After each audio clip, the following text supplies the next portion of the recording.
अमरावती जिल्ह्यातील वणी बेलखेडा इथं आज शनिवार रोजी स्वर्गीय गोपाळराव बहुउद्देशीय संस्थेच्या वतीनं तान्हापोळा उत्सव मोठ्या उत्साहात साजरा करण्यात आला। मात्र या उत्सवाचा माहोल यंदा वेगळाच होता।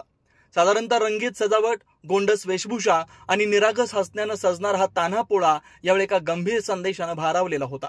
100हून अधिक बालस्पर्धकांनी सहभागी होत आपल्या लहान लहान बैलांवर सातबारा कोरा करा, शेतकऱ्यांना हमीभाव द्या, आत्महत्या थांबवा असे ठळक संदेश लिहिले।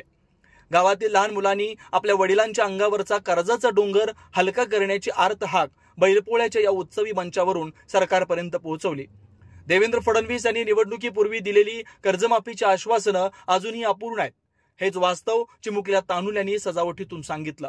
या कार्यक्रमाला सेवा सहकारी सोसायटीचे अध्यक्ष किशोरभाऊ कोठाळे अध्यक्षस्थानी होते, तर प्रमुख अतिथी म्हणून ब्राह्मणवाडा ठाण्याचे ठाणेदार जाधव साहेब उपस्थित होते। ग्रामपंचायतीचे सरपंच, उपसरपंच आणि इतर मान्यवरांच्या उपस्थितीत लहान मुलांचा हा भावनिक तान्हापोळा संपूर्ण जिल्ह्यात चर्चेचा विषय ठरलाय।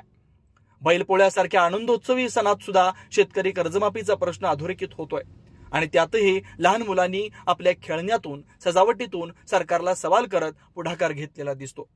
महाराष्ट्रात प्रहार जनशक्तीचे अध्यक्ष बच्चू कडू यांच्या नेतृत्वात कर्जमाफीसाठी आंदोलन सुरू असतानाच चिमुकल्या तान्हुलाचा हा भावनिक तान्हापोळा शेतकऱ्यांच्या आक्रोशाची जाणीव अधिक गहिरट करणारा ठरला।